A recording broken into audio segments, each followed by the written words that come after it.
रामरी आखिरी मैया मेरी।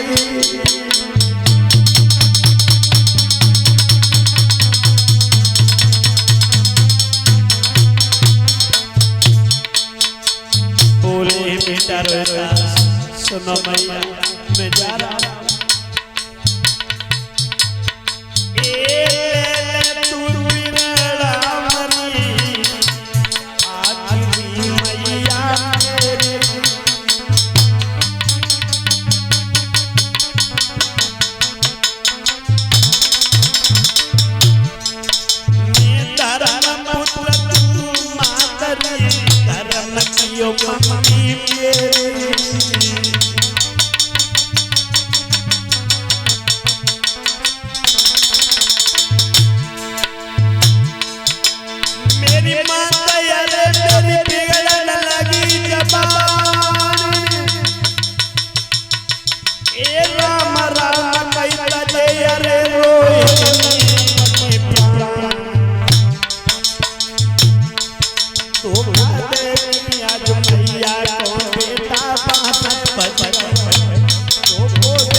मेरे भैया बेटा रोता हाराम कह के मैया की गोदी से उड़ गया।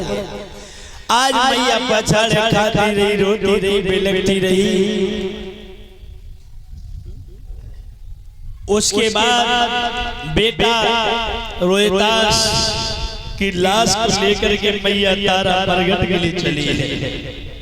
और मरघट में जब पहुंची है तो क्या देखा, महाराज हरिश्चंद्र मरघटिया का काम कर रहे थे। लाश को दफनाने के लिए जब मरघट में पहुंची, हरिश्चंद्र पास आ गए। तारा ये क्या है? जवाब दिया श्रीमन ये तुम्हारा बेटा रोहितास से करिया सर अपने डस लिया है। मैं इसमें लाश दफनाने के लिए आई हूँ। और मरती बिरिया बेटा रोहितास ने कहा था कि पिताजी से मेरी नमस्ते कह दे, मैं बेटा की लाश दफनाने आई। हरिश्चंद्र कहने लगे रानी तारा लाश दफना, लेकिन हमारे महाराज का आदेश है पहले मुझे कर दो, उसके बाद लाश दफना। रानी तारा ने जवाब दिया है महाराज ये आपका ही तो बेटा है। हरिश्चंद्र बोले वो तो बात ठीक है, लेकिन रानी तारा वो दिन मुझे याद है कि धर्म के पीछे तुमने मेरे घड़े से हाथ नहीं लगाया था। तुम मेरा भी धर्म है, राजा का आदेश है जब तक कर नहीं दोगी तब तक मैं लाश दफनाने नहीं दूंगी।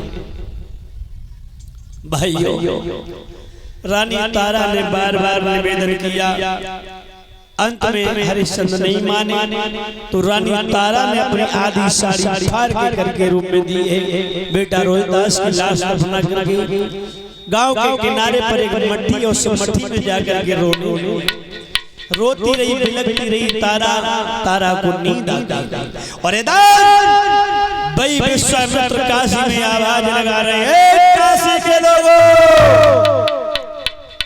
गांव के किनारे पर जो मठिया है उस मठिया में एक डायन आई है, पराए बच्चों का मांस खा रही है। विश्वामित्र ने क्या किया, जब तारा मट्टी में सो गई तो कहीं से मरे हुए बच्चे को लाए, उसका खून काट काट के रानी तारा के मुख से लगा दिया, मरा हुआ बच्चा पास में रख दिया। और गांव आवाज लगा रहे काशी के लोगों, गांव के किनारे पर जो मठिया उसमें डायन आई है, पराए बच्चों का मांस खा रही है। आवाज लगा रहे हैं। कौन? विश्वामित्र।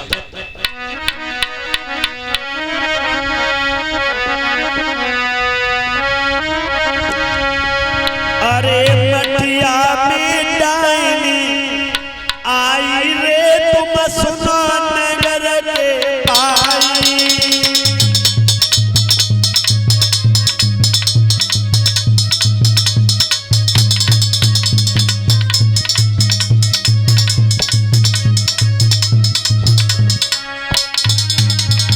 आवाज लगा रहे हैं विश्वामित्र काशी के लोगों। गांव के किनारे पर जो मटिया है उसमें एक डायन आई है। डायन पराए बच्चों का मांस खा रहा है।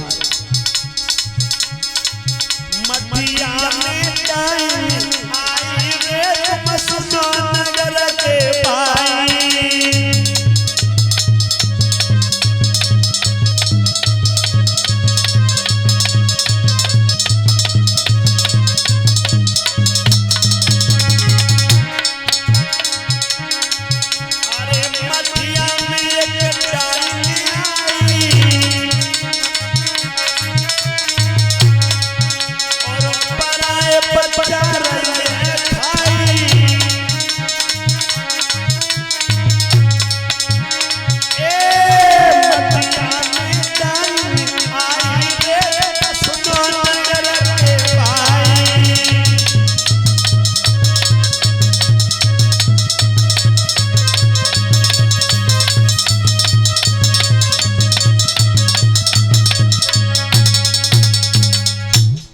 विश्वामित्र आवाज लगा रहे हैं काशी के लोगों।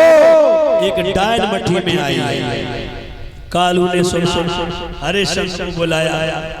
हरिश्चंद्र गांव के किनारे पर जो मटिया है उसमें देखना डायन आई है।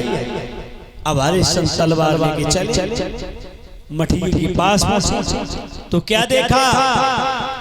रानी तारा बेहोश पड़ी है लेकिन मुख से खून लगा है। तारा कहते हैं विश्वामित्र ने नाटक किया था। रानी तारा बेहोश से खून लगा है और बराबर में मरा हुआ बच्चा पड़ा। हरिश्चंद्र ने विचार किया मेरी रानी तारा ऐसा काम नहीं कर सकती, लेकिन ये तो साक्षात सामने बच्चा पड़ा है, मुख से खून लगा है, इसका मतलब मेरी पत्नी तारा डायन बन गई।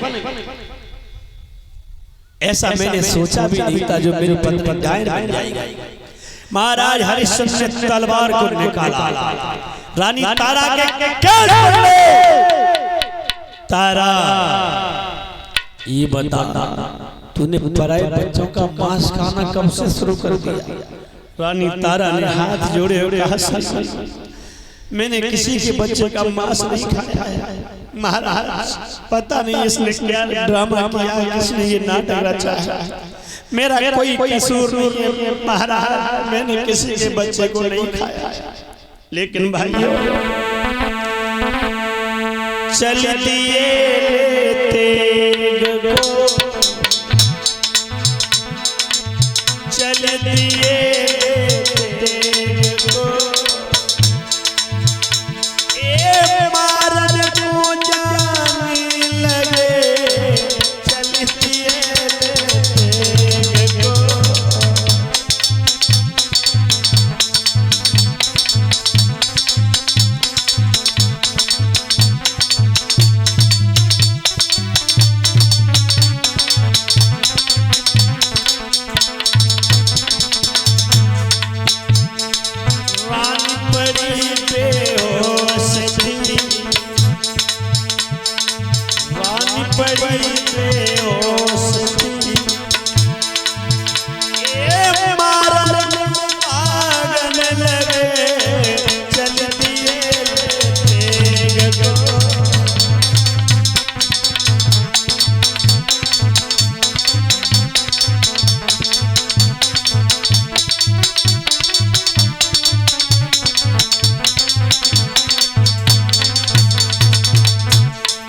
चल दिए तेग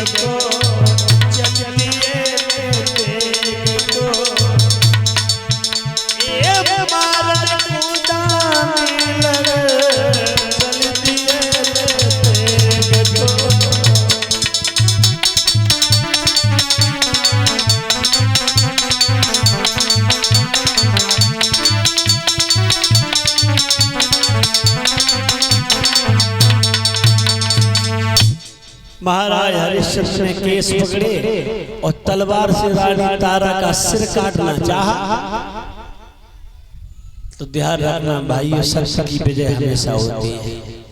जैसे तारा के केस पकड़े और तलवार से सिर काटने के लिए आगे बढ़े, उसी समय भगवान प्रकट हो गए।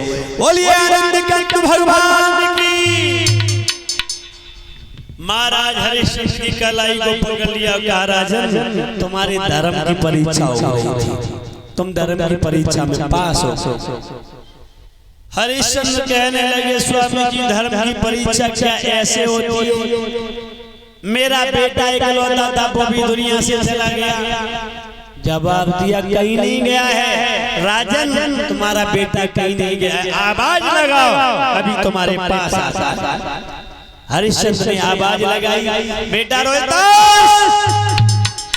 पिताजी पिताजी कह के बेटा रोहितास पास में आ गया। जवाब दिया है राजन तुम्हारे तीनों की धर्म की परीक्षा हो गई और आप लोग धर्म की परीक्षा में पास हो। पता चल गया तुम्हारे जो कहते हो वही करते हो, तुम सत्यवादी बन जाओ। और ध्यान रखना भाइयों, नाम उसी का होता है। कितनी भी मुसीबतें पड़ जाए फिर भी धर्म को पीठ। महाराज हरिश्चंद्र के ऊपर एक नहीं अनेक मुसीबतें पड़ी, मुसीबतों का सामना करना पड़ा, लेकिन फिर भी धर्म को पीठ नहीं, सत्य की विजय हुई। उसी प्रकार भगवान